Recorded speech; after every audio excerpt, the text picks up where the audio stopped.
Na ano babo kabalen, kumusta kayo po? My name is Louie and welcome to Where in Pampanga, where we help businesses promote their products to our Where in Pampanga community. For today's vlog, we would like to thank the Melting Pot Pampanga for sending us their products for us to, try on. I would like to introduce them to you one by one, but before that, let's prepare our refreshment. So starting off, this is their apple, carrot, and orange. Another one is yung tinatawag nilang cucumber and lemon, but I wanna try this one. So, yan. So let's prepare our refreshment. Let's give this a, quick shake. And then let's pour it on our, iced glass. Like that. Ooh, sakto lang. Let's taste it first, guys. Because I wanna, refresh first before tikman natin yung mga pagkain nila. Oh wow, that is real. Fresh, pure, all natural juice. Sarap ah. Okay, so starting off, meron po tayong mga 3 kinds of spring rolls. Meron tayong crab stick spring rolls. We also have shrimp. And then meron tayong Kani mango. So I want to start off with sa kanilang crab stick. And then we have our dip. Ang bango. Okay, let's taste it.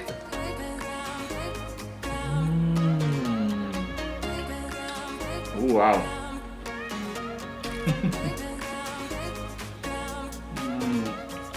So I was actually speechless for a while kasi I had to, savor the moment, the time that I am chewing this. The vegetables are really fresh. You have your noodles inside and some other vegetables like carrots. So you have your cucumber and then meron din siyang, I think this is chicken meat.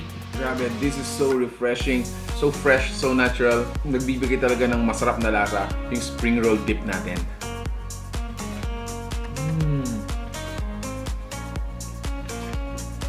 Wow! Super duper like it.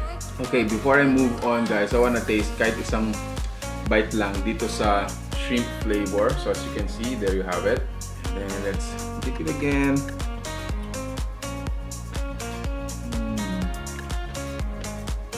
Oh wow!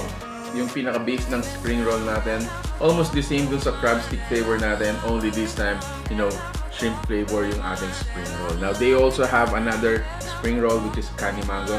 Later on, I'm gonna try this one. So, meron po sila ditong chicken cowboy. If you know this is a whole quarter leg plus, lots of corn kernels and carrots. Okay, I wanna taste first yung kanilang mga vegetables.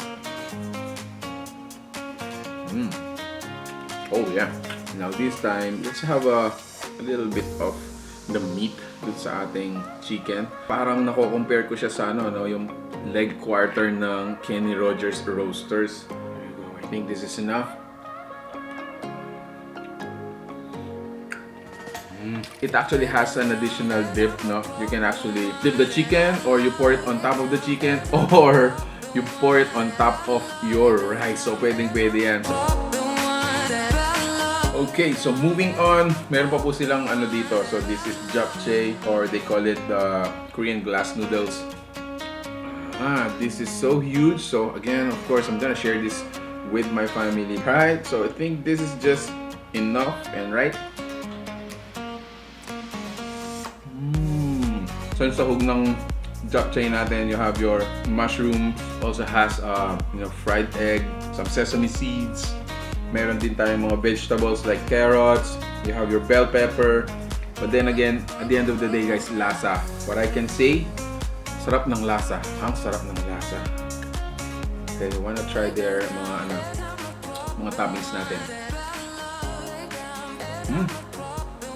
Yeah. Super duper like. Okay, next, so meron silang tinatawag na breaded pork chop. So it comes with some mashed potato, plus you have your gravy. What I want to do is, I want to get some gravy, put it on our mashed potato.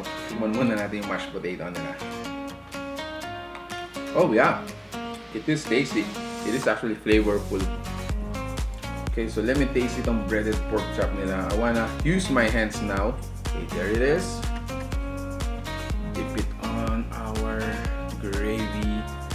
Voila.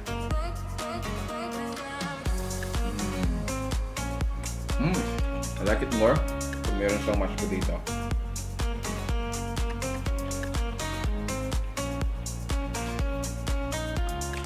That's it. You're done. Alright, so now's the time to taste yung kanilang Kani mango. Tingnan natin kung anong nasa loob niya. By, of course, tasting it.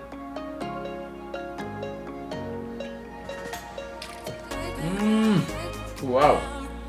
So inside, guys, you have your crab sticks. You also have your mango. Plus some other vegetables like the cucumber. Pero grabe, ang sarap pala nito. Woo! Alright, so guys, meron tayong dalawang dessert for this vlog. So they also sent us these lovely truffles. Between the two, if I will gonna choose, I'm gonna go for the YEMA. Lastly, this is their YEMA Cake. You know what? What a perfect way to, you know, top it all. End it with a sweet cake, a YEMA Cake. So there you have it, guys. If you like the food you saw in this video, kung natakam ka sa mga spring rolls, mga truffles, this lovely japchae, and yung mga meat dishes natin dito, please guys, give it a thumbs up. You share it with your friends. Make sure to check out the fan page of Melting Pot Pampanga. Show some love by giving like and you know, follow their page as well. So guys, thank you for watching We're in Pampanga. I hope to see you in the next vlog because I'm gonna be there. Until then, please keep safe, stay inside your houses, and God bless us all. Peace. Bye.